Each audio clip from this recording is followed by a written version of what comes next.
The Agenda with Steve Paikin is made possible through generous philanthropic contributions from viewers like you. Thank you for supporting TVO's journalism. Tonight on The Agenda, John Michael McGrath and I with our weekly On Poly podcast.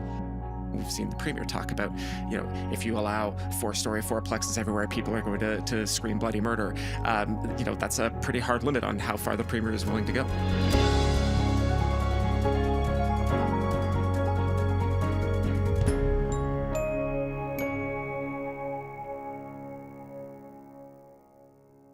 Can I start with a confession off the top? If you must. I must. I must start with a confession, which is I so look forward to these weekly get-togethers because partly to talk politics with you, and partly because I'm always curious to see what kind of sartorial splendor you will bring to the podcast. And you've been running with a space theme for the last many weeks in a row. And I show up today, and you show up today, and there's nothing. You're giving me nothing. I went with a totally plain sweater. It was the top of the drawer, and all of my whimsical T-shirts are in the laundry. A complete lack of imagination on your part, if you don't mind my saying. I expect more. I'm sorry. You expect more. Frankly, I think our viewers and listeners expect more. Well, maybe the listeners don't care too much about what I'm wearing, but the viewers expect more, and I will endeavor to do better. I appreciate that. I'm looking forward to your fulfilling that commitment in the weeks ahead. I went with something very simple today. Yes. This is, opening week at the Sky Dome for the Blue Jays. So absolutely. I got a little thing with a Blue Jay logo on it. Seemed to make sense. I know it's a ratty old T-shirt with holes on it, but at least I'm consistent in pursuing a relevant theme, I think is what I'm trying to say. Yes, no, and I enjoy the Jays being back on the TV, and I wish they were winning more games lately, but it's still early in the season. It's very early. Let's not get too excited. Okay, shall we? Let's get to it. On to issue one. Earlier this week, the Minister of Municipal Affairs and Housing, Paul Calandra, tabled Bill 185. Here's the name of it. Get ready. Relax. It's called the Cutting Red Tape to Build More Homes Act. A mouthful of a bill that does what its name says and more. JMM, the details, if you please. So this legislation, as you might have guessed by the cutting red tape, is intended to streamline things like permitting processes for new homes. The government is proposing to allow the construction of taller wood buildings. At the moment, particular types of wood buildings are limited to 12 stories in height. This would increase that limit to 18. It would eliminate parking requirements near major transit station areas, GO train stations, subways, that kind of thing. It also gives municipalities something they have been clamoring for, the use it or lose it powers that they've been asking for. This is for cases where a developer has a building permit, has approval to start a construction, and importantly, has the sewer and water service allocated from that municipality, but has not actually put shovels in the ground. This would give the municipality the power, the option to basically threaten to take that water servicing and give it to somebody who is perhaps closer to putting a shovel in the ground. Municipalities also won another big fight with the province. The Ford government is backing down on a number of changes that it had implemented previously on development charges. The government wanted development charge increases to be phased in, and they also wanted municipalities to be forced to refund development charges if a building permission wasn't given in a tight enough timeline. Both of those are being reversed, and municipalities had said that this could have potentially cost them millions, if not hundreds of millions of dollars. They have won that argument with the province. I'm going to lay something on you now that I know will shock you. Okay. The opposition parties at Queen's Park were not thrilled with this bill. I know that was a surprise. Here's what the NDP leader Marit Stiles had to say. She said, again, the Conservatives are refusing to treat Ontario's housing crisis with the urgency it needs. The government continues to ignore top recommendations of its own housing affordability task force, including legalizing fourplexes and four-story multiplexes in all neighborhoods as of right. What's also missing? Real rent control and government investment in non-market housing, without which the housing affordability crisis will continue. The Liberals weighed in on this as well, the leader Bonnie Crombie tweeting, rather than legalizing gentle density, Paul Calandra introduced a random grab bag of small ball measures the Ford government could have done years ago if they were serious about building housing. This bill will not get the job done. What do you think of all that? Well, it's not just the opposition parties at Queen's Park who are disappointed by this bill. You might think that the broader housing industry would be celebrating this week. This is a bill that's supposed to get more homes built. This is good for their business, presumably. The reaction, I would say, has been a bit more mixed than that. Certainly, some parts of the sector are excited, but the development sector is not a monolith. Some parts of this legislation could make it easier to build sprawl, what we call sprawl, greenfield development, or whatever you want to call it, new homes in places that are currently, farmland, that kind of thing. But the Ontario Realtors put out a release the night of the government's announcement that was notable precisely because it really emphasized how much more they wanted to see from the government. The release uses language like, there is still work to be done, and adds that the realtors are disappointed that core recommendations from the Housing Affordability Task Force report weren't included. The same kind of language we heard from opposition leaders at Queen's Park. This is the Ontario Real Estate Association? That's correct, yes. Now, if memory serves, I think I know who the head of that association is. Would you care to refresh our viewers' memories? The current head of the Realtors is former PC party leader Tim Hudak, who I think it's fair to say did not expect to be on the same issue, on the same side of this issue as the Liberals, New Democrats, and Greens. And I suspect the provincial government didn't expect to see Mr. Hudak on the same side as those parties either. Yeah, there we go. We know the province has a target of building 1.5 million homes within the decade, and getting to that is proving to be very challenging. Actually, within the decade, by 2031, I guess. Yep. So just outside of the decade. Whether they're going to get to that target, I guess, depends very much on what you permit as the definition of a home.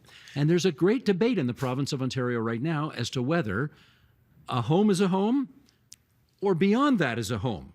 You want to help us understand this here? Right. So Municipal Affairs and Housing Minister Paul Calandra has suggested the province is going to start adding student housing to its count of housing starts. This comes after the government has already included long-term care beds as part of its housing targets. This is relevant to this discussion of Bill 185 because Bill 185 will take the pretty substantial step of exempting public universities from the Planning Act. So if we're in Toronto, if the University of Toronto wants to build student housing, they will not have to ask the City of Toronto for zoning and planning permission to do it. Very big change in planning law, and we'll see how that actually unfolds because, it's not like they exist in a universe separate from politics. You could imagine MPPs might get an earful from universities across the province. Yeah, on the other hand, it should encourage a lot of student dorm construction, that kind of thing. That's certainly the intent and the hope. Yeah. I think the idea that universities are going to dig us out of the housing crisis might be a bit of wishful thinking, but it is a notable change, and I think it will probably see more student housing built than less. But you know what? This is what they say the theory is. Yes. If you can get more student housing built, then the students who are currently living in apartments or in homes, in houses, they will be able to leave those, freeing those up for the general population. They move to campus, and everybody's theoretically happier.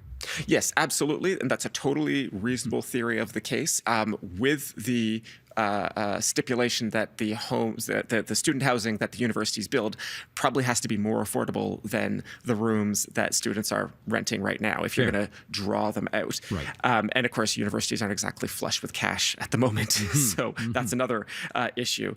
But the government is pursuing this. They've made this change to the Planning Act, and they're also requiring universities to make housing commitments when they bring in particularly international students. We've talked a lot about that issue previously on the podcast. So we're going to see how this all unfolds. But, I would say one of the points that a lot of the opposition parties made about this issue of what gets counted is, nobody is arguing that student housing isn't a form of housing. The question is whether this is an honest accounting. And not to go over too much of the your column, my column bit, but I'm skeptical of that. Well, I think we can say honorable people will disagree about whether or not student housing or long-term care beds count as homes, and therefore should be included in the march to 1.5 million homes by 2031. So the debate will continue. This has been, I'm trying to think of a time when, if you think about the last couple of weeks, we have seen a lot of housing announcements by all three levels of government, frankly. The feds and the provinces have certainly been jockeying for position on this issue. Prime Minister Trudeau basically scooped his finance minister numerous times over the past couple of weeks, making big announcements about housing. He insists there is a lot more to come in the federal budget, which comes out April 16th, I believe. This is a full court press by the two senior-most levels of government that feels different from the typical run-of-the-mill housing announcements. Is that fair to say? Yeah, it's interesting. I think you've got both a competition between the federal and provincial orders of government, and you've also got competition between the Liberal and Conservative parties over who is going to really own housing as an issue. And I would say the federal Liberals, I think, this might upset some people. I think it's fair to say they are a bit later to the game than they would like. I think Pierre Poilievre really owned the issue federally earlier, talking about how he was going to get gatekeepers out of the way of building new housing, that kind of thing. In theory, of course, Doug Ford also has a very strong political incentive because all of the polling I've seen suggests that this is one of his biggest vulnerabilities. This is one of the areas where people give him the lowest ranking is his handling of the housing issue. Greenbelt might have had something to do with that. Well, indeed, yes. But at the same time, we're also seeing, I think, it's fair to say, we're seeing some pretty intense disagreements within the Conservative Party, within the Progressive Conservative Party provincially, about exactly how far to go on the housing issue. And indeed, we've seen the Premier talk about, if you allow four-story fourplexes everywhere, people are going to scream bloody murder. That's a pretty hard limit on how far the Premier is willing to go. Indeed. Okay, this bill with an interminably long name. Anything else we want to bring forward here? I do want to tell our listeners and our viewers that there is a lot to it. It's a very big bill. These red tape reduction bills that the government is fond of tend to be omnibus bills that touch any number of areas. So we're really only covering the highlights here. But there is one I wanted to bring up. That big EV battery plant that they're building in St. Thomas? Is this the Volkswagen one? Yes. This is the one. It is going to be, when they finish it, the fourth largest building in the world, I think. Yeah. Massive. Yeah. Yes. And getting a hefty amount of both federal and provincial subsidies to build. One of the ways that Ontario is supporting that, aside from subsidies and some very interesting sort of legislative maneuvering that went on last year, they allowed the municipality of St. Thomas to waive things like development charges and property taxes. But they had to pass a special law to do that last year. They did it late in 2023. Bill 185 is going to give the cabinet, the Premier and his cabinet, the power to do that more generally in cases where they think that it will be to the benefit of Ontario's economy. So in the same way that they have made this incentive available to this EV battery plant in St. Thomas, we could see many more cases like that in the future, because, of course, that's not the only big manufacturing plant that the government is trying to woo to the province. They are really excited about the potential of the change in the auto industry to bring more manufacturing jobs and processing jobs broadly to Ontario. Although with the announcement Ford made, not the Premier, but the motor car company, yes, over the past week or so, saying they were holding off on rolling out that new line for till 2027 now. I believe that's right. That's a very large hiccup to the plans of the province to dive into the EV world. That's for sure. Yeah, then you've got the issue of a lot of foreign automakers. I'm thinking in particular of the rise of Chinese and other Asian manufacturers who don't have a huge manufacturing footprint in Ontario, but are some of the most rapidly growing providers. I think it's a very interesting question right now. How quickly the industry is moving to EVs and who will be the primary beneficiaries of that, because it might not be the companies we've relied on most in Ontario, right? GM, Ford, Stellantis.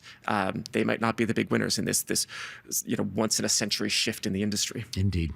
Okay, on to issue 2. Every year, the province of Ontario releases its Sunshine List, which shows how many public sector employees are making 6-figure salaries. Full disclosure, I'm one of them. This was a policy that was brought in more than 25 years ago by the Mike Harris government. This time, people took notice of one office in particular. And what office would that be, JML? That would be the office of the Premier, Doug Ford's own staff. I believe that's right. The office has 48 staff members apparently on the Sunshine List, and those staffers make almost $7 million in annual salaries. Now, in a provincial budget of $215 billion a year, $6.9 million is not a heck of a lot of money. No. But you compare that to back in 2019, Doug Ford's, I guess, second year in power, and that office cost $2.9 million. 6.9 today, 2.9 back then. And things got a little heated at Queen's Park over those numbers. Take a look. The gravy train has pulled in to the Premier's office, and friends, insiders, fat cats, well, they all get a free ride. Is the Premier so out of touch, Speaker, that he thought it was a good idea to raise his office budget by more than $4 million, and that each of his 48 staff make more than the median Ontario family? Speaker, when they were in office, they increased taxes 45 times. Billions of dollars, chased 300,000 jobs out of the office. Compared to us, Mr. Speaker, we have never raised a tax. Okay, there's John Fraser, the parliamentary leader for the Ontario Liberals, and then, of course, Doug Ford responding. You heard him say the gravy train. Now, that's them's fighting words in the Ford family, because, of course, that harkens back to the Premier's brother, Rob Ford, who used that slogan very effectively. We're going to stop the gravy train on way to becoming the mayor of Toronto. You heard the Premier say, we've never raised a tax while we've been in power, and that is certainly his response to a lot of things these days. But let's dive down. First of all, which employees in the Premier's office are we talking about here? So the Premier's office is the partisan political staff who work around the Premier, particularly on communications and policy development. They are not the Ontario Public Service, right? There's a separate office, the Cabinet Office, that is the high-ranking public servants who advise the Premier in that capacity. But what we're talking about are the Office of the Premier. They are partisan staff. They are hired and fired really solely at the discretion of the Premier or his Chief of Staff. They don't have civil service protections. They work at the pleasure of the Premier. Now, what is the consistency here in being a Conservative in favor of smaller government and yet having a Premier's office staff that is bigger than ever and costs more than ever? Well, I guess the Premier would say that they are still delivering for the broad priorities of keeping taxes low. They probably can't say that they're keeping spending low, as the budget is as large as it's ever been in Ontario. But the Premier's office's role is to, as we say, to advise the Premier, to help develop policy. Partisan staff can do things that the civil service cannot. But we also can remember some of the events of the last year plus. The Greenbelt scandal, the ongoing housing crisis we've already talked quite a bit about. You can imagine that there are reasons why the Premier might want to bring in new advisors and people to help better shape some of its messaging and some of its marketing efforts.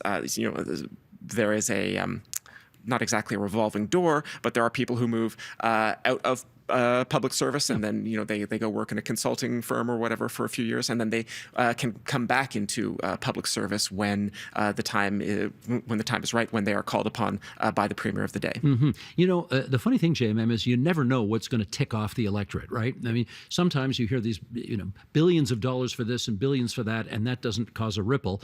And then you find out some cabinet minister ordered a $16 glass of orange juice, and that makes people extremely upset. Yes. So, as I say, on a $215 billion budget, almost $7 million for Premier's office salaries is not a lot, but people understand what $7 million is, and who knows, this could become a thing. Yeah, and I think the issue that governments worry about a lot is the stuff that is brand poison. And I think of some of the scandals that Justin Trudeau got involved in before the 2019 election, things like the SNC-Lavalin issue. Quite aside from the specifics of any one of these scandals, it's the way it changes how people see you. And, they might have been willing to cut you a break on stuff previously, but the way the scandal changes how public see you, suddenly they no longer cut you a break, even on the small stuff. Exactly. And I should clarify, just on behalf of the Ford people, the $16 glass of orange juice is not one of Ford's ministers. No. That was a Stephen Harper cabinet minister, probably, it's more than a decade ago now. Anyway.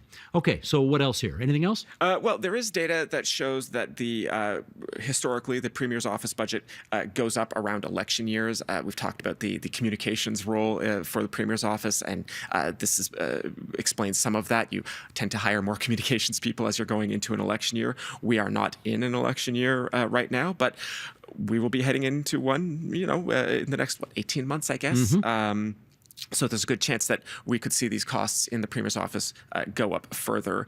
It would be difficult to imagine a future in which Doug Ford would go without the help that he could have available to him. Indeed. Now, while we're on the issue of money, we thought we should point out that the Ontario New Democratic Party is feeling pretty good about the way things are going right now. Since Marat Stiles became the leader of the party a little over a year ago, the party has raised $5 million through its fundraising efforts, and the party says it also broke a fundraising record in the first quarter of this year.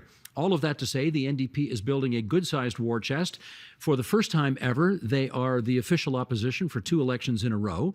Unlike the Liberals and the Greens, they are a recognized party at Queen's Park, right? You've got to have 12 seats to be an officially recognized party. They've certainly done better than 12 for 2 consecutive elections. But here's the question. If all of that is true, and it is true, why is Premier Ford so focused not on them, but on Bonnie Crombie and the Liberals? Crombie doesn't have a seat. The Liberals aren't an official party. And yet Ford seems very focused on her and her party. We've seen this repeatedly during the Premier's press conferences and some of their ad spending. They are really focused on Bonnie Crombie and the Ontario Liberal Party, and are all but ignoring Marat Stiles and the They are all but ignoring Marat Stiles and the New Democrats outside of question period, I guess. We can speculate, I think, a little bit about this. I think based on the evidence, you could say that Ford and his advisors, those people in the Premier's office, have decided that the NDP are not going to be their primary opponents in 2026. They believe, rightly or wrongly, and they could be wrong about this, right, that it is going to be just a Ford-Crombie slugfest, and that Marat Stiles will not be the primary threat to Ford continuing in government.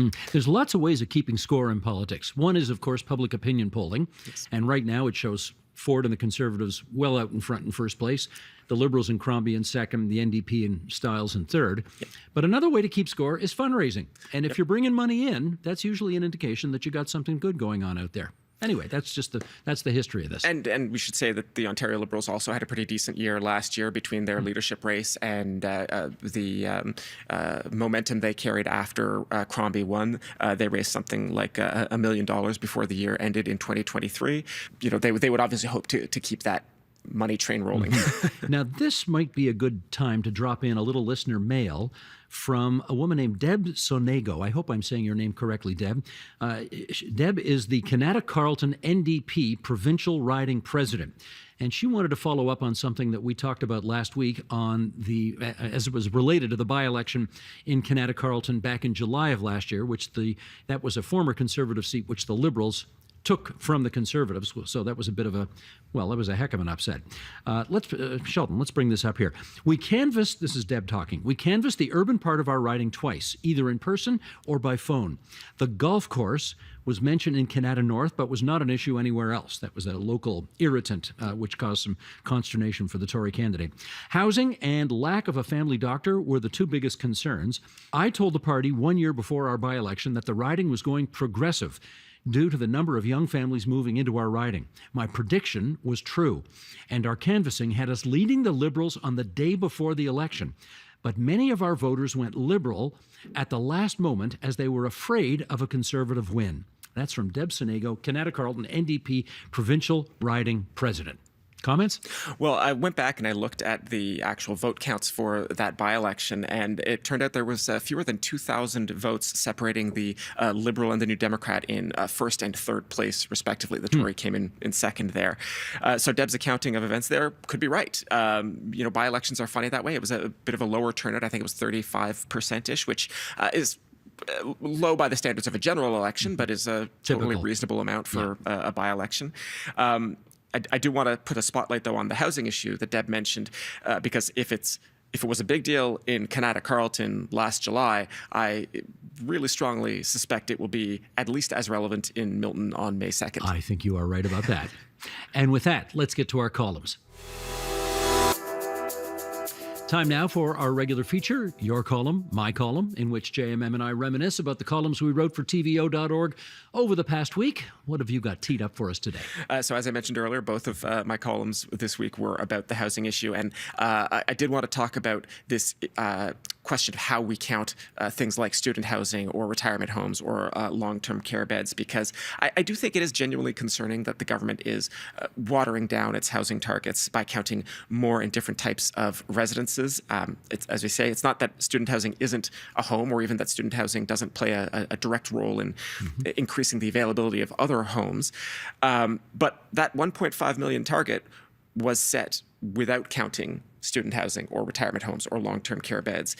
So if we're going to start adding to the numerator, we need to start changing the denominator for people who remember their middle school math. You promised me there'd be no math on this. I'm sorry, journalists and math, it's a thing. But then there's the other issue that 1.5 million number is already out of date. If you talk to somebody like economist Mike Moffat, he says Ontario probably needs something more like 1.7 million now, because the rates of immigration in the last few years have increased housing demand so much. Targets are important. I think targets, especially like a clear numerical target, can be really useful in focusing a government on policy outcomes. But you gotta stick to your targets, and you can't just water it down. It's a point of concern. Okay, very good. And how about yourself? I have been increasingly interested over the past many months in the relationship between the two most, I would say, best known, most influential conservative political leaders in the country. And of course, I'm talking Premier Doug Ford and the leader of the Conservative Party federally, Pierre Poilievre. They would seem to have so much in common, right? They're both in first place in their respective polling. They're both popular at the moment, both conservatives, obviously, both populist conservatives, I think it's fair to say. Their support bases are also quite similar. I suspect there's a great deal of overlap there. But I don't know about you. I keep hearing, the more I talk to people around Queen's Park, and federally for that matter, that these two don't like each other, that they don't get along. I hear this all the time. So Pierre Poilievre he had a little announcement that he wanted to make in Mississauga last Sunday. So I thought, okay, I'm going to go check that out and see if I can sneak a question in here. And I simply asked him, what's your relationship like with Doug Ford? Pretty neutral, open-ended, lean question. And here's what he had to say. Roll it, please. Steve from TVO. Hi, Pierre. Could you describe your relationship with Doug Ford? He's the Premier. I'm the leader of the federal opposition and the next Prime Minister of Canada. And my relationship with him is the same as with everyone. I will work with anyone to axe the tax, build the homes, fix the budget, and stop the crime. Thank you. And that was it. And according to the rules of the Poilievre Q&A, you don't get a follow-up. You get one question and you're out. Premier Ford, I'll say for the record, one question plus a follow-up. No follow-ups here, so I couldn't go on beyond that. I found that answer quite interesting, partly for what it said. I regard him like I regard anybody else. Yeah. That's an unusual thing to say about the kind of the most powerful conservative politician in the country today. But I also found interesting what he didn't say. He didn't say, oh, my friend Doug or my friend the Premier. Didn't call him my friend. And every politician calls every other politician my friend. They do that all the time. Even when they're not friends, they call each other friends. Doug Ford sounds friendlier about Justin Trudeau than Pierre Poilievre sounds about Doug Ford. You're absolutely right. They seem to have so many common interests. They certainly have a common interest in defeating Liberals. There was nothing about that. And the more I thought about it, the more I thought, boy, there are a lot of irritants between these two guys right now. Parm Gill, you could start right there, right? This was a former Ford cabinet minister who quit the provincial government in order to run federally in the Milton area in the next federal election for Poilievre. I don't think the Ford people at Queen's Park are happy about the federal party poaching on their popular politicians. There's also this notion of alternation. And, can I guarantee this? No, of course not. But if you look back through the history of the province of Ontario, it almost always happens that when there are Conservatives in power federally, there aren't provincially. And if Pierre Poilievre wins the next federal election, that changes the dynamic at Queen's Park in a way that Doug Ford won't like. One last thing on this. A very experienced Conservative saw my column, and he sent me this possible explanation, and it has to do with Jenny Byrne, who once worked in Doug Ford's premier's office, and then she didn't. So she went back to Ottawa, and she is now running Pierre Poilievre's operation. And this person's email simply said, Ford fired Jenny, Jenny gets revenge, that's it. That was the whole email. I think he may have said in 8 words what it took me 800 to say, but anyway, there you go. I have periodically joked that people underestimate how much of Canadian politics just boils down to grudges, and I don't think that's 100% of what's going on here, but it's never zero either. I mean, one other thing that it comes to mind, and I'm not sure how much I believe this, but one really obvious dividing line between Poilievre and Ford is the response to COVID. Right. Mm-hmm. Ford was premier during the pandemic and had to implement a bunch of public health measures that I think we can fairly say they are still controversial in some sense. And Poilievre, of course, opposed a lot of those measures federally when Justin Trudeau was imposing them on things like air flights and trains and that kind of thing. So there is actually a dividing line that's more than just the personalities involved as well. Mm-hmm. No, that's a great point. Now, can I also just take advantage of this opportunity to follow up on a column that I wrote last week that we talked about, which was this sort of tent city that had cropped up at City Hall Square in Hamilton. And I was back in Hamilton last weekend and went to the top of a nearby building near City Hall. And can we bring this picture up here? There we are. So that's City Hall Square, and I don't know if people remember from the previous week, but it looks to me like about half the tents have left. I'm not sure where the people have gone. I'm not sure. I don't think they were forced out. I don't think the police came by and cleaned the place out. Clearance. No. But I think there was some encouragement by city officials to reduce the homeless population in City Hall Square, and therefore there are fewer tents there this week than last week. But of course, where did they go? Where did the people go? I'm sure they're still homeless. I'm sure they didn't suddenly buy homes. Anyway, this has all just raised a lot more questions for me, and I'm still curious about what's going on there. And with that, we are going to go to the mailbag. Excellent. Now, okay, sorry. I'm doing this all the time this week. No. Before we get to the mailbag, I want to do a shout out because I was in Ottawa last week for a shoot on Parliament Hill, and as I'm in the train station on the way back to Toronto, a young woman comes up to me and says, "Hey, you and McGrath, love that podcast. I listen to the podcast all the time." Her name was Geneva Neal. Okay. Is that a great name? It's a great name. Geneva Neal.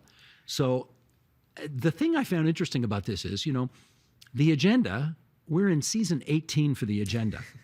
And we are in season 1 for televising this podcast. Like episode 5 or something. Right. Yes. I think I have as many people coming up to me now saying, "Love the podcast, Steve. Love watching it on TV," as I do people making comments about other things they say on the agenda. So all of which is to say, I'm thrilled that we're televising this on Friday nights because it seems to be giving us a whole new audience, which is great. Before we started rolling, I mentioned that the people saw me at Queen's Park, and I've been a Queen's Park reporter for a decade, and I walk around with my pass, and it's fine. No, I'm not begging to be noticed or anything. But this week, walking around the halls of Queen's Park, staffers were like, "Oh, hey, I saw you on the show." Yeah, you did. Yeah. Being on TV is different. Okay, if you've got a burning or insightful question or comment, we want to hear it. Send it to onpolitics@tvo.org, and JMM, open up the mailbag and start us off this week. All right, here is an email from listener Gianni Corini, who writes, "Great show, guys. Why is it that the issue of free transit for Toronto never gets discussed? It would cut back circulation by cars and other private transport. Funding would come out of taxpayers anyway, and it would improve the lives of everybody. It would be the best city in the world. Respectfully, Gianni." I have a theory. Okay. You want to hear my theory? Sure do. Whether you don't, you're getting it anyway. I have a theory on why transit is not free, and it's because I think there are two schools of thought on this issue. Number one, transit is an entitlement, in which case it should be free. Yes. Or number 2, transit is a service, in which case you have to pay for a service.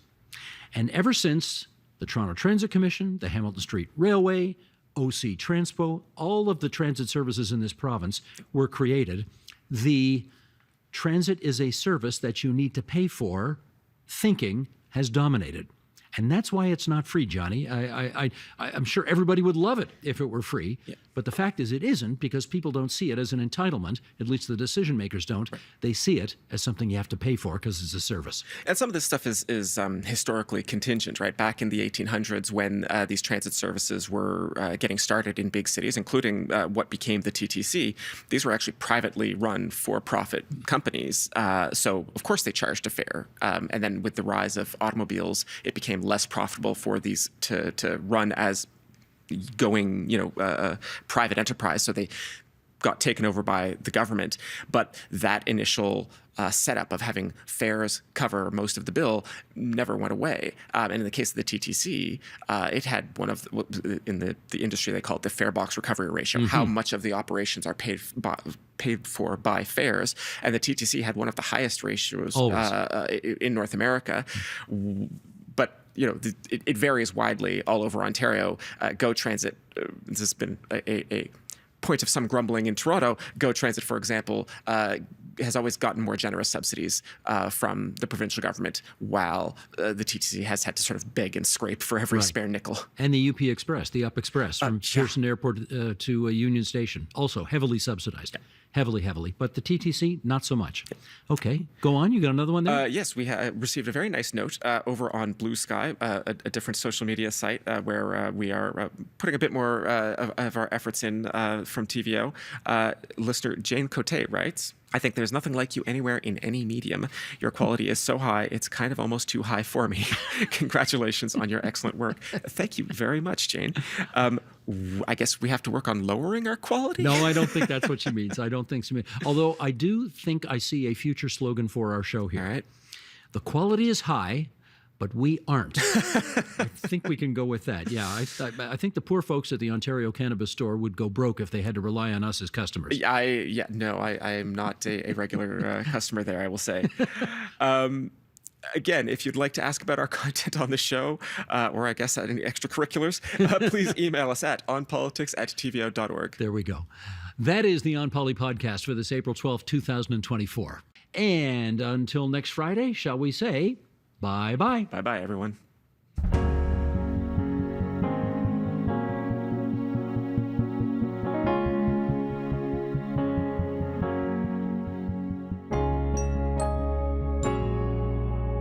Here's David Frum in The Atlantic. For me, the thought of my own death has never been a distressing subject. We live, we love, we yield the stage to our children. I hoped that when the time arrived, I would have the chance for farewells. If that wish were granted, I could, with total content, ride the train to my final destination. It never occurred to me that one of my children might board the train first, pulling away as her parents wept on the platform. Okay, I don't mind telling you, this is probably going to be the hardest interview that I've ever done, just because you and I have known each other for a long time, and in order to sort of deal with the subject of grief, I'm going to have to ask you a bunch of questions I don't think I normally would, away from the cameras. So let's see how we do. How did you find out about Miranda's death? It was about 20 to 11 on the morning of Friday, February 16th. I was preparing, as I so often am, for a podcast, in this case with Tim Miller of The Bulwark. We were to start at 11. And about 20 minutes before that, I received a text from my youngest daughter, who's studying a semester abroad, that one of Miranda's friends was trying urgently to get in touch with me. And so I called that friend back. And the friend shared the news that Miranda had been found, and the friend was very humane in the way she told the story. She said Miranda had someone came in to clean her apartment once a week. That the person had come in that morning, had found Miranda. She wasn't breathing. She called 911, and I said, "Has she been taken to the hospital?" And the friend had to then say, "No, Miranda's dead." She had died in the night before.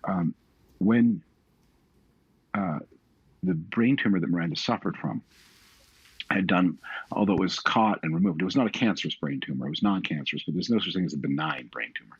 It was aggressive and advanced and had done a lot of damage to the glands of her brain, leaving her with a permanently depleted endocrine system. And your hormones regulate your whole body. They thirst, sleep, response to infection. And so she was vulnerable, and she was a person who loved life. She was not going to live as an invalid. She tried to live as a healthy person, as a normal person. And the two facts of the depleted immune and endocrine system and her determination to live life to the full, they met at about 3 a.m. on February 16th of this year. Do you have any idea whether she knew she was dying?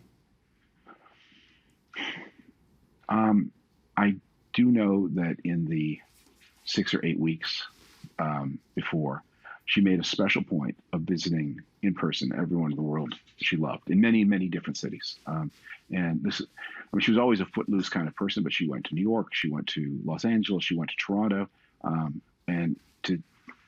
don't think she was consciously saying goodbye, but it was like she was doing a last tour of this world she had loved so well, and she loved her. The thing about, among the many things one might say about Miranda, is she had this gift for making profoundly intimate friends extraordinarily quickly. And one of the stories about Ringo, she was walking Ringo in a park in Lower Manhattan, and there was an older man who, with a sketchbook, and he made a sketch of Ringo and presented it to her. And he was slightly above the age where this was a flirtatious move, although who knows. So she got into conversation with him. It turns out he was an extremely well-known artist who's exhibited at all the major New York museums, has works in the permanent collection. He was a veteran of the Israeli army in the war of 1973, and they became intimate friends. And she would visit with him, and all because he had sketched Ringo. So she had people like that all over the world, and I think she bade them farewell. To get us started, Sheldon, our director, I wonder if you would bring up these graphics so we can share some of these disturbing numbers. StatsCan has a report out on this. It's quite alarming. If we look at a map of the province, and I'll go through this for those listening on podcast and can't see the map, these numbers become very concerning for Ontarians. The Canadian Centre to End Human Trafficking launched a hotline service in 2019 that reveals 67% of Canadian human trafficking incidents reported to the hotline from the years 2019 to 22 occurred here in the province of Ontario, 2/3. Following Ontario, the closest numbers are 10% in Alberta, 9% in BC, and 7% in Quebec. But Ontario stands out for all the wrong reasons. Cassandra, react to that if you would. Thank you for bringing this topic up to your audience. This stat is a stat that has been ongoing for a lot of years. As we've woken up to the issue of human trafficking, I do want to say that we've woken up to the issue of human trafficking, but now we're becoming aware of numbers that have really always existed.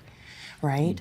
So what I do find is that the stat that you've provided does indicate that Ontario, unfortunately, has a huge amount of sex trafficking here in our province. At the same time, we do know that it's still the tip of the iceberg. Well, let me pick up on that with Gary. Why Ontario? It's a real outlier if you look at that national map. I would agree, and I would agree with what Cassandra was saying, that there's so much awareness out there now, and Ontario is doing so much, with not just the police services, obviously biased, but the ministry, the community partners. They're doing so much in Ontario, and not to say that's not happening in other provinces, but we are. I think we're at the forefront, honestly, in the country right now. Why would our numbers be so much bigger than everybody else's, though? I would imagine population, a lot of urban environments, a lot of urban cities here in the province. Yeah, but that was 2/3 of everything in the countries. Well, let me put it this way. We are accustomed in Ontario to being 40% of everything because we're 40% of the population of the country. Yeah. Our number's a lot bigger than 40. So what explains that? I think it's a lot to do with that. I think it's a lot of the awareness. I think people are coming forward more. And I also agree with what Cassandra said in that it's always been there. It's that people are coming out more. victims are coming forward at a bigger pace, a lot faster, more willing to come forward to police, to community partners, like we have on the panel here. Well, that takes me to you, because you know all about this for a number of different reasons. Why don't you give us some of your background as how you came to this issue? Yeah, for sure. So in terms of my work, the way that I came into it was really through an academic lens, actually, where I studied gender-based violence. And then I began to understand how can we actually trickle that down and what does that translate to in person. And so when it comes to human trafficking here in Ontario, as Cassandra mentioned, this is only scratching the tip of the iceberg. And when we're talking about the tip of the iceberg, Victim Services Toronto supports about 400 people just last year. And when we're comparing that to the stats for across Canada was less than 4,000 cases from 2012 to 2022. And so that averages out to about 400 cases a year. And so because we're looking at police reported statistics, oftentimes we're still not seeing the full picture. And I think what's really important in that, and the reason behind that, is really twofold. I think one is the criminal justice system. Oftentimes people don't feel comfortable coming forward. They may not feel comfortable reporting. Of course, there have been some improvements in terms of that comfort coming forward. And then, of course, there's the re-traumatization in the court process. So many people, they may, feel afraid if they're coming forward and they're actually sharing within the court process, some of the most harrowing experiences of their life with absolute strangers. And so there's that. And then the second reason, which is not the criminal justice system, it's the relational aspect of human trafficking. What does that mean? So over 90% of people who are being trafficked are trafficked by somebody that they know. And StatsCan said that over 30% of people who are being trafficked by an intimate partner. So that relational aspect where there's a trusting relationship that's built prior to the trafficking, what that oftentimes results in is, fear of what is this person going to do to me. Sometimes, if it's an intimate relationship, there's a paradoxical relationship in which the person thinks, hey, this person actually really loves me and deeply cares for me. So there's that trauma bond. And those things can be very challenging to break away from. So we can even see people exiting a situation and then feeling like they need to go back. So I think those are the major reasons as to why this is really only the tip of the iceberg when it comes to the reality of human trafficking. Parthy, let's start with this. There's a community in your ward that is dealing with some renoviction or demoviction, describe it as you like. Lenmore Court in Scarborough. Tell us what's happening there. Thank you for having me on, Steve. That was, the canary in the coal mine. To the context of my by-election, we saw a rise, a disturbing trend of number of renovictions, demevictions that begged the question from all classes, really, who recognize, the need to have mixed income neighborhoods. So in the midst of housing crisis, why does our system allow existing affordable rental housing to become unavailable? And it becomes a question about tenant protections and tenant rights. So that is an example of a growing trend. In the last 5 years, we've seen a 300% increase in renovictions across Ontario. Part of the answer to the question you've raised may be in these numbers. Sheldon, can I ask you to bring this graph up? And for those who are listening on podcast, I'm going to read along here. Here's a graph looking at the Greater Toronto Area and when purpose-built rental housing was constructed. And if we take a look at this graph, before 1960, more than 80,000 units. Then over the next 20 years, 1960 to 79, almost 250,000 units. And then we're going to look at the next 20-year period, 1980 to 1999, 20,000 units, fewer than 10% of the previous 2 decades. And finally, let's get you up to date, the year 2000 to 2022, again, about the same, almost 24,000 units. In other words, in the Greater Toronto Area, where, frankly, most of the tenants of this province live, 87% of the housing intended for rental use was built more than 40 years ago. So, okay, that takes me to you, and I've got a couple of questions here for starters. Would you acknowledge this phenomenon known as renovictions is happening out there? Absolutely, Steve. Okay, we've got that on the record. How does the age of all of the facilities that we're talking about here influence that? Yeah, so I think the chart you put up is very instructive in that it demonstrates the age of our rental stock, as we've talked about before. And I think that, of course, is a direct correlation to why we're seeing more applications for vacant possession to conduct significant renovations. I think, freezing buildings in time is not realistic, but on the other hand, we have to be able to have a system that is fair and transparent and addresses things like notice periods, compensation, right to return. I think we have to have a system. We have to acknowledge this is happening. It's going to keep happening more often in more places. So let's have a provincial framework that addresses it. Let's see if we can learn anything from what they did in British Columbia. And Your Worship, I'll bring you in at this point here. You have a renoviction bylaw in New Westminster, BC. It apparently even survived a court challenge and an appeal. So tell me what you were trying to do out there. Well, much like Parthi, we saw a massive increase in renovictions in around 2018, 2019 period. We have much like I suspect in his ward, we had a lot of that older rental stock buildings that were built through CMHC support for purpose-built rental back in the 60s and 70s, and they were reaching a stage of life where they were affordable. They were safe buildings, they were comfortable buildings for the people who lived in them, but they were affordable. When we saw groups of investors would come in and purchase what were these formerly often sort of mom and pop operations that had been there for 20 years, the same owner, purchased by investors, and the investment model was simply renovict everybody who was living there, do some minor upgrades, a little bit of paint, maybe a cabinet replacement, and then rent it out at a much higher rate. That was their investment model. So we saw a need to step in and protect people as people were losing their homes. We're in a city here where rental vacancies have been under 1% for more than a decade. So if you lose that home that you've been in for 20 years, the opportunity of you finding a replacement home at a reasonable rate, if you have a disability, if you have pets, if you have kids, it adds challenges, especially to that. So yeah, we felt we needed to step in. We brought in a renoviction bylaw, which, to Tony's point, did allow significant renovation when they had to happen with rights of return and such things. But I think it stepped in to stop that predatory sort of action of just removing people so that you can rent it out for a higher rate. And a quick follow-up, is it working? We think so. We have not had those complaints anymore about that sort of predatory renovation. We do have people occasionally contacting City Hall and saying, I've got a notice under my door. They've got a new owner for the building. We're worried.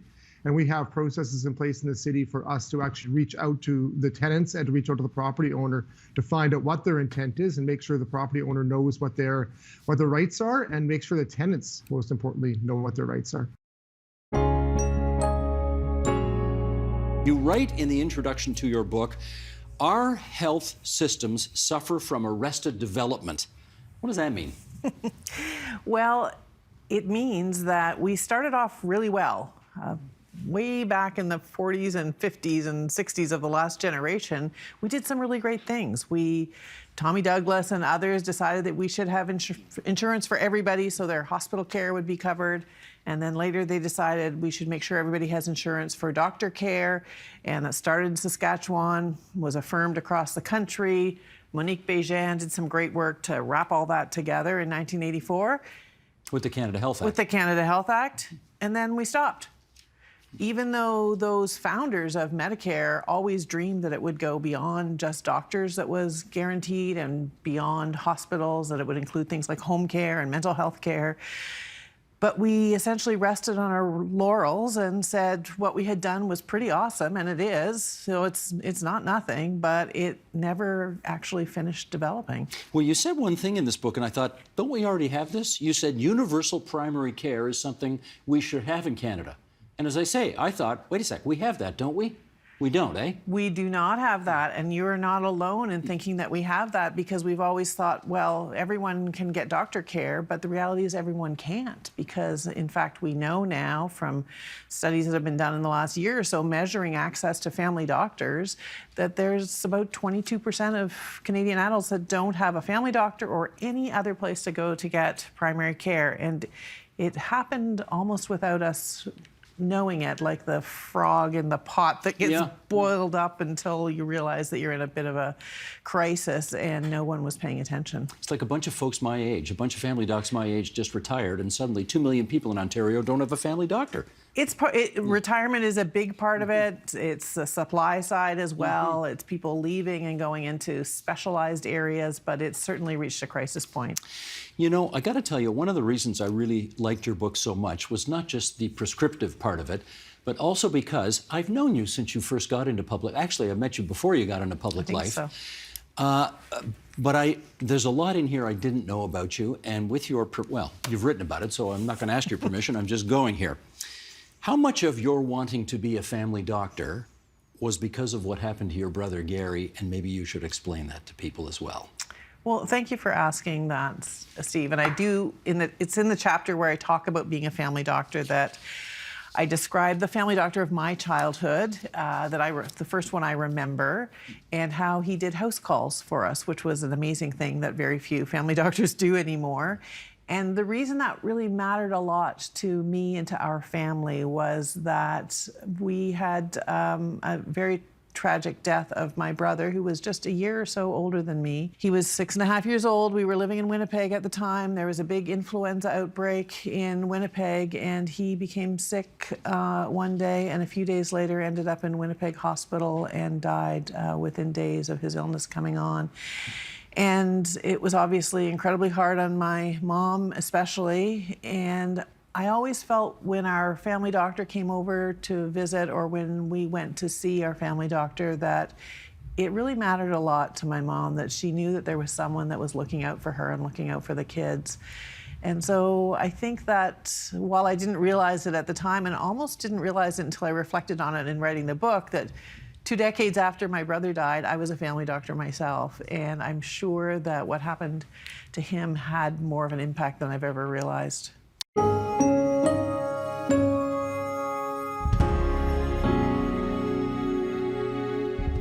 Next week on the agenda. So you got a heat pump recently? I got a heat pump. You put in a cold climate heat pump, correct? Yeah, I did. Yeah, we're very excited about it. I did join the heat pump revolution. How's the heat pump working out for you? It is fantastic in every way. That's next week on the agenda. The Agenda with Steve Paikin is made possible through generous philanthropic contributions from viewers like you. Thank you for supporting TVO's journalism.